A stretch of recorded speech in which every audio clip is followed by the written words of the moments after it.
Oke Pak, tadi saya sudah jelaskan sedikit mengenai tentang resiko, kemudian apa yang kita lakukan sebagai penarik jangka, dan bagaimana juga pemberian imbalan dan lain-lain, termasuk juga dengan perjanjian yang tadi saya sampaikan di dalam penjelasan sebelumnya. Nah, ini saya coba gambarkan ke Bapak mengenai apa yang saya lakukan dengan strategi trading yang tadi saya sudah jelaskan secara sekilas. Yang pertama, strategi tadi saya tentu saya pasti berdasarkan based on the fundamental. Untuk pertama kali saya mesti tahu namanya pengertian tentang fundamental. Oke. Nah, fundamental ini kan sebenarnya banyak hal Pak ya, data-data ekonomi yang keluar di dalam ulasan setiap negara karena saya basicnya di mata uang. Tapi hal yang paling penting tentu saja saya sudah garis bawahi selama pengalaman saya ini adalah pertama mengenai dengan suku bunga Pak. Oke. Jadi the main atau utama, paling utama apa yang mendasari pergerakan mata uang itu adalah suku bunga. Nah, suku bunga ini kan kita tahu Pak, nanti suku bunga ini akan terdiri banyak negara tergantung counternya. Kalau kita bilang counter utama dari US dollar misalnya, tentu saja dalam US dollar ini kita akan berhadapan dengan negara-negara lain sebagai counternya. Contoh misalnya terhadap euro ya kan, terhadap pound sterling misalnya, atau terhadap Jepang gitu kan, maka masing-masing punya counter atau punya tingkat suku bunga yang berbeda. Misalnya kalau suku bunganya di Amerika Serikat misalnya saat ini 4,5% gitu, sementara di euro cuma 2,5%. Nah, berarti sebenarnya kalau saya mendefinisikan secara fundamental, artinya tingkat suku bunga di Amerika akan jauh lebih atraktif dibanding di Eropa. Nah, permasalahan nanti adalah sembari berjalannya waktu, kita mau tahu kecenderungan ke depannya seperti apa. Apakah kecenderungan suku bunga Eropa yang akan naik ataupun turun, atau sebaliknya, atau uang US dollar atau dolar Amerika akan mengalami kenaikan atau penurunan suku bunga. Nah, untuk mengetahui kenaikan suku bunga, nah ini barulah dalam ada indikator-indikator seperti lapangan kerja, kemudian juga ada tingkat inflasi, misalnya kita sebut dengan CPI, kemudian ada PPI dan sebagainya. Nah, nanti ini yang saya deskripsikan untuk pengambilan keputusan awal, bagaimana kita mendeskripsikan apa rencana pergerakan harga dan strategi apa yang kita gunakan. Nah, kemudian yang kedua tentu saja kita tidak melupakan faktor teknikal ya. Teknikal ini adalah tempat kita meletakkan atau melakukan suatu strategi trading, bagaimana caranya untuk mendapatkan profit yang maksimal. Nah, untuk technical saya biasanya menggunakan analisa tren ya. Perhatikan trend indicator ini berarti saya melihat arah dulu satu. Contoh kalau misalnya harganya semakin tinggi dari hari ke hari hingga minggu ke minggu, berarti trennya sedang up gitu. Nah, kalau misalnya dia lagi turun atau ini, maka trennya akan cenderung down. Sementara yang ketiga adalah bolak-balik, ini kita sebutnya sebagai sideways atau bolak-balik harganya. Nah, jadi kita identifikasi dulu apakah kecenderungan harganya seperti apa. Yang kedua, biasanya saya menggunakan satu indikator. Biasanya saya sering menggunakan candlestick ya, atau chart yang berbentuk candle. Itu untuk mengidentifikasi, untuk saya plotkan kira-kira harga ini akan kecenderungan naik atau turun.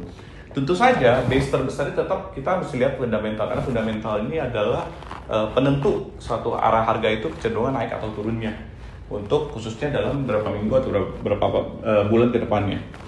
Yang kedua, ya tadi saya bilang teknikalnya saya akan melihat secara candle, apakah ini akan membentuk, saya akan mencari candlestick yang berbentuk arahnya kepada bearish atau bullish engulfing ya. Jadi saya akan menggunakan pertama mencari arah ini, engulfing inilah. Engulfing ini adalah satu metode teknikal di mana di dalamnya kita melihat ada potensi di mana harga itu akan semakin tinggi atau semakin turun, dan ini mendapatkan satu titik di mana adanya pembalikan arah. Jadi kalau bearish engulfing biasanya akan kecenderungannya turun, sementara kalau bullish engulfing akan kecenderungannya meningkat. Nah, biasanya contoh saya katakan dalam gambar candle, misalnya pada saat dia mengalami penurunan, oke, ini biasanya kalau turun kita kasih gambar hitam. Nah, hingga satu ketika dia akan mulai menunjukkan adanya pembalikan arah. Nah, biasa kalau naik itu putih. Nah, disinilah sebenarnya salah satu metode yang saya sering terapkan, terutama dalam trading daily, adalah suatu indikator kapan harga itu akan mulai berbalik arah, dan ini saya sering mendapatkan keuntungan yang cukup besar. Cuma umumnya rata-rata saya menggunakan strategi di daily. Nah, Untuk menerapkan di daily, tentu saja saya biasa memasang stop loss dan take profit yang cukup besar. Tapi karena saya terapkan dalam jangka waktu yang lebih kecil, di mana saya menggunakan money management yang lebih ketat, ya, yang lebih ketat, maka saya membuat satu angka di mana saya memiliki batasan resiko maksimal. Nah, batasan resiko maksimalnya saya terapkan adalah 10% dalam 1 bulan. Nah, apakah 10% dalam 1 bulan ini dalam satu transaksi? Tidak seperti itu. Saya melakukannya dalam beberapa kali transaksi dengan resiko maksimum untuk 1 kali transaksi adalah 1%. Nah. Kemudian untuk resiko profitnya gimana?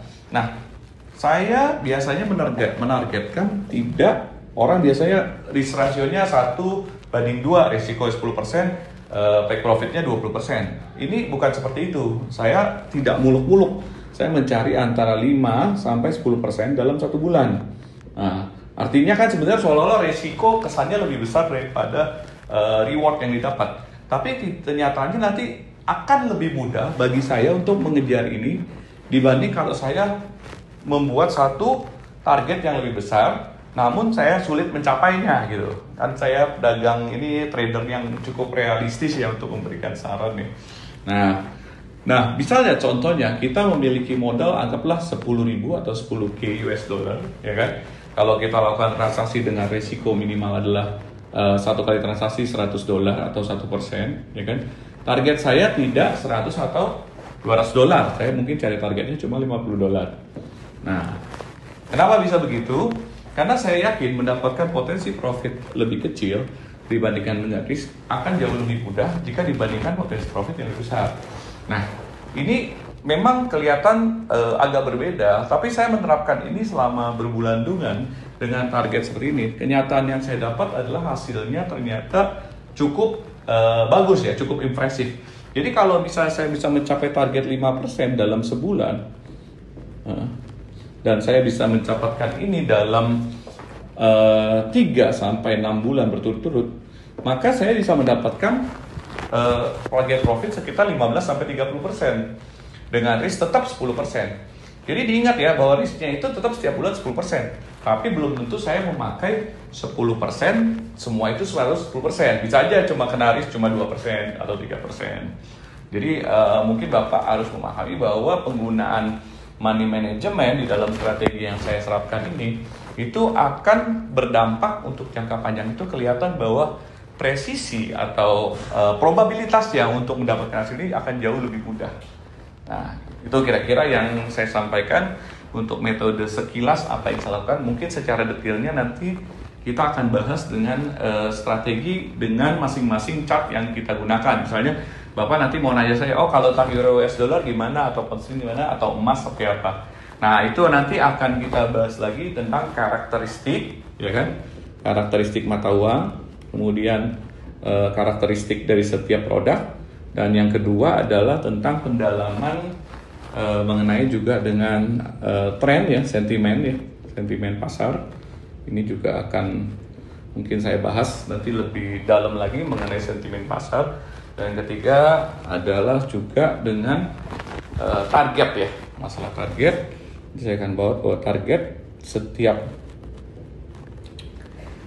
transaksi itu akan punya target yang berbeda tergantung volume yang kita masukkan di dalam transaksi. Misalnya kalau kita menggunakan 1 lot, setengah lot, atau 0,3 lot, ini akan berbeda-beda karena umumnya saya menggunakan itu adalah dengan margin 10.000 untuk 1% resiko itu saya cuma menggunakan 0,2 sampai 0,3 lot untuk transaksi aja. Jadi saya nggak banyak-banyak. Kenapa? Dan saya tidak menghindari namanya averaging atau martingale. Saya biasanya menggunakan one shot only. Oke, itu aja yang bisa saya jelaskan sementara. Kalau Bapak ada pertanyaan lebih lanjut silakan. Nanti saya akan menjelaskan lebih detail lagi mengenai teknik yang saya gunakan dan juga potensi untuk mendapatkan profit lebih besar daripada apa yang saya ceritakan di sini. Oke, makasih.